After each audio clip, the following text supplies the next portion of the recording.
بسم اللہ الرحمن الرحیم۔ مشکات شریف کا آج لیکچر نمبر 54 ہے۔ باب الکبائر میں سے فصل ثالث مطلب تیسری فصل کا آج ہم آغاز کر رہے ہیں، اور فصل ثالث کی یہ حدیث نمبر پہلی حدیث ہے۔ حضرت معاذ رضی اللہ تعالیٰ عنہ سے روایت ہے، ان معاذ قال اوصانی رسول اللہ صلی اللہ علیہ وآلہ وسلم بعشر کلمات۔ حضرت معاذ کہتے ہیں کہ رسول اللہ صلی اللہ علیہ وآلہ وسلم نے مجھے 10 چیزوں کی وصیت فرمائی ہے، 10 احکام کی حضور علیہ السلام نے وصیت فرمائی ہے، تاکید فرمائی ہے۔ قال لا تشرک باللہ، پہلی چیز حضور علیہ السلام نے ارشاد فرمایا کہ لا تشرک باللہ شیئا، اللہ رب العزت کی ذات و صفات میں کسی شے کو شریک مت کرو۔ وَإِن قُتِلْتَ وَحُرِّقْتَ، اگرچہ تم مار دیے جاؤ یا جلا دیے جاؤ، کوئی شخص مار بھی دے یا آگ میں پھینک دے، لیکن شرک نہیں کرنا، یہ اتنا بڑا گناہ ہے۔ اور آگے اللہ کے محبوب صلی اللہ علیہ وآلہ وسلم نے دوسری چیز ارشاد فرمائی، فرمایا وَلَا تَعُقَّنَّ وَالِدَيْكَ وَإِنْ أَمَرَكَ أَن تخرج من اہلک و مالک، سرکار صلی اللہ علیہ وسلم آپ نے ارشاد فرمایا اپنے والدین ماں باپ کی نافرمانی نہ کرو، اگرچہ وہ تمہیں اپنے گھر بار اور مال سے نکل جانے کا حکم بھی دے دیں، ان کی نافرمانی کسی صورت کے اندر جائز نہیں ہے۔ ایک صورت ہے کہ ہم ان کا کہنا نہیں مان سکتے کہ اگر شریعت اسلامیہ سے ہٹ کر وہ کسی شے کا حکم دے، مطلب ایسی وہ چیز جس میں اللہ اور اس کے پیارے حبیب علیہ السلام کی نافرمانی واضح انداز میں موجود ہے، پھر ہم ان کا کہنا نہیں مانیں گے۔ ماں باپ اگر منع کریں جی نماز نہیں پڑھنی، تو پھر یہ کہنا مانا جائے کیا؟ نہیں، ہرگز ایسا کہنا ہم ماں باپ کا نہیں مانیں گے۔ آگے اللہ کے محبوب صلی اللہ علیہ وآلہ وسلم آپ نے ارشاد فرمایا وَلَا تَتْرُكَنَّ صَلَاةً مَكْتُوبَةً مُتَعَمِّدًا، حضور علیہ السلام نے ارشاد فرمایا کہ فرض نماز کو عمداً جان بوجھ کے مت ترک کرو، یہ ہے جان بوجھ کے نماز چھوڑنا، اس سے اللہ کے محبوب علیہ السلام نے سختی سے منع کیا۔ فَإِنَّ مَن تَرَكَ صَلَاةً مَكْتُوبَةً مُتَعَمِّدًا فَقَدْ بَرِئَتْ مِنْهُ ذِمَّةُ اللَّهِ، حضور علیہ السلام نے ارشاد فرمایا جس شخص نے جان بوجھ کر فرضی نماز کو ترک کیا، چھوڑا، اللہ کریم جل جلالہ سے اس کا ذمہ جاتا رہا۔ اللہ رب العزت کے ذمے کے اندر ہم ہیں، اللہ رب العزت کی ذمان کے اندر ہم ہیں، لیکن اللہ رب العزت جل جلالہ کی ذمے سے ہم نکل جائیں گے۔ تو دعا کیا کریں کہ اللہ رب العزت ہمیں اپنے حفظ و امان کے اندر رکھے، تو اس سے پھر ہم نکل جائیں گے اگر ہم نے فرضی نمازوں کو جان بوجھ کے چھوڑا۔ یہاں پر محدثین نے بڑے کمال کی بات کی ہے، فرماتے ہیں کہ وظیفے ہوں، عملیات ہوں یا تعویذات ہوں، ان کے فوائد کو حاصل کرنے کے لیے پنجگانہ نماز انتہائی ضروری ہے۔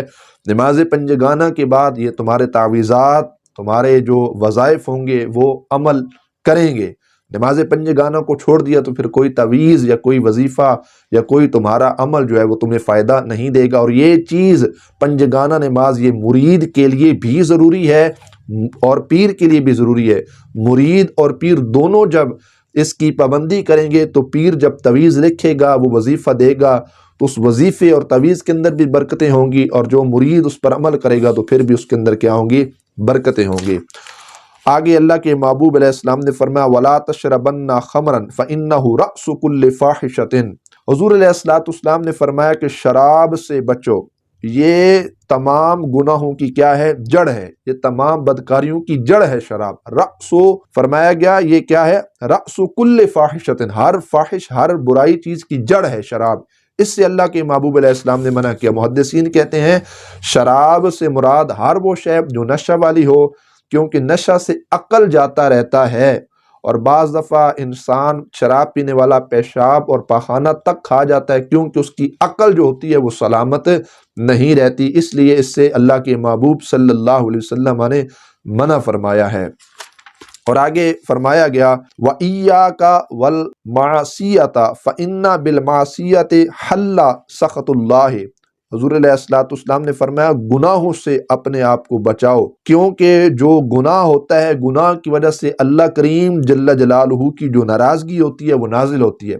کوئی بھی گناہ ہو، وہ چھوٹا گناہ ہو یا وہ بڑا گناہ ہو، ان سے اپنے آپ کو بچانا ہوگا۔ گناہ کیا تو پھر اللہ رب العزت کی طرف سے ناراضگی جو ہے وہ نازل ہوگی، اللہ ناراض ہوگا۔ محدثین کہتے ہیں کوئی بھی گناہ ہو، چاہے وہ چھوٹا گناہ ہو یا بڑا گناہ ہو، اور ہر چھوٹے گناہ کو چھوٹا مت سمجھا جائے۔ چھوٹا گناہ بمثل ایک چنگاری کی طرح ہے، اور محدثین کہتے ہیں بعض دفعہ وہ جو چنگاری ہوتی ہے وہ پورے مکان کو جلا دیتی ہے۔ اور اسی طرح معمولی اگر نیکی کرنا چاہو تو اس نیکی اگر بظاہر آپ کو وہ چھوٹی لگ رہی ہے، لیکن نیکی کو چھوٹا مت سمجھو، نیکی کرتے رہو، کیونکہ بعض دفعہ نیکی بمثل پانی کی طرح ہے، اور بعض دفعہ تھوڑا سا پانی بڑی سے بڑی آگ کو بجھا دیتا ہے، تو لہٰذا نیکی کو پانی پر محمول کیا گیا ہے۔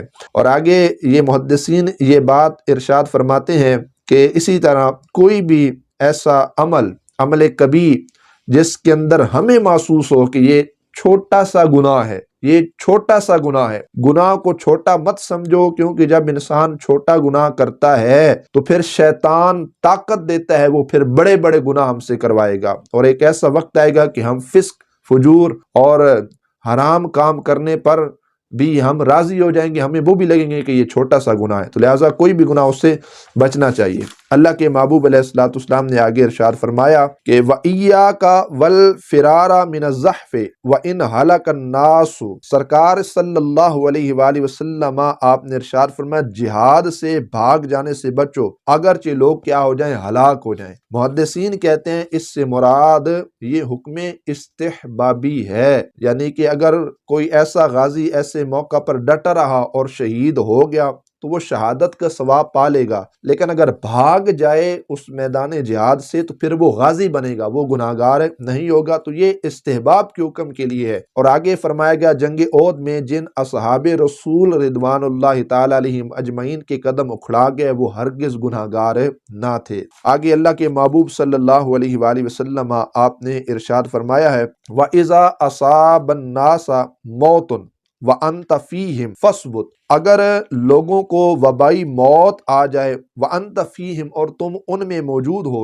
فَاصْبُتْ، تو تم کیا رہو، ثابت قدم رہو۔ محدثین کہتے ہیں اس سے مراد طاعون کی بیماری کا پھیل جائے تو وہاں سے مت بھاگو، کیونکہ وہاں کے جو مردے ہیں وہ بے گور و کفن اور بیمار و بے جار و مددگار نہ رہ جائیں، تاکہ ان کی مدد کے لیے، ان کو کفن دفن کے لیے، اور جو وہاں کے بیمار ہیں ان کے علاج معالجے کے لیے، اور جو بے یار ہیں ان کے آسرے، سہارے اور حوصلے کے لیے وہاں پر ٹھہرنا کیا ہے، ضروری ہے۔ اس لیے فرمایا گیا کہ وہاں سے مت بھاگو، وہاں پر ہمیں ثابت قدم رہنا ہوگا۔ اور آگے اللہ کے محبوب علیہ السلام نے فرمایا وَأَنفِقْ عَلَىٰ عِيَالِكَ من تولی کا، کہ اپنے بال بچوں پر اپنی کمائی سے خوشی کے ساتھ کیا کرو، خرچ کرو۔ ہم خرچے بار کرتے ہیں تو سب سے بڑی نیکی یہ ہے کہ اپنے گھر والوں پہ خرچ کرنا چاہیے۔ اور آخر پر اللہ کے محبوب علیہ السلام نے فرمایا وَلَا تَرْفَعْ عَنْهُمْ عَصَاكَ عَدَبًا وَاخْفِهِمْ فِي اللَّهِ، اللہ کے محبوب علیہ السلام نے فرمایا اپنی تربیت کا جو عصا اور ڈنڈا ہے نا، وہ ولا ترفع، ان سے مت اٹھاؤ، اور انہیں اللہ کریم اور انہیں ادب سکھاؤ، اور انہیں اللہ تبارک و تعالیٰ جل جلالہ سے ڈراتے رہو۔ یہ ہے تربیت کے حوالے سے۔ عصا اور ڈنڈے کا مطلب یہ ہے کہ اگر تربیت کے لحاظ سے یا احکام سکھانے کے لیے، انہیں معمولی سا ادب سکھانے کے لیے مارا بھی جائے، زیادہ نہیں مارنا، ادب سکھانے کے لحاظ سے معمولی سا، تو یہ شریعت نے اس بات کی اجازت دی ہے۔ یا اس کا ایک معنی یہ ہے کہ اپنا عصا ان سے نہ اٹھاؤ، یا اس کا ایک معنی یہ کیا گیا کہ اپنی خاص توجہ یا اپنی خاص نگاہ اپنی آل اولاد پہ رکھو، تاکہ وہ آل اولاد اور جو آپ کے فیملی ممبرز کے حضرات ہیں وہ اللہ اور اس کے رسول علیہ السلام کی اطاعت کے اندر رہیں، وہ نافرمانی نہ کریں۔ اللہ کریم جل جلالہ عمل کی توفیق نصیب فرمائے۔ وآخر دعوانا الحمدللہ رب العالمین۔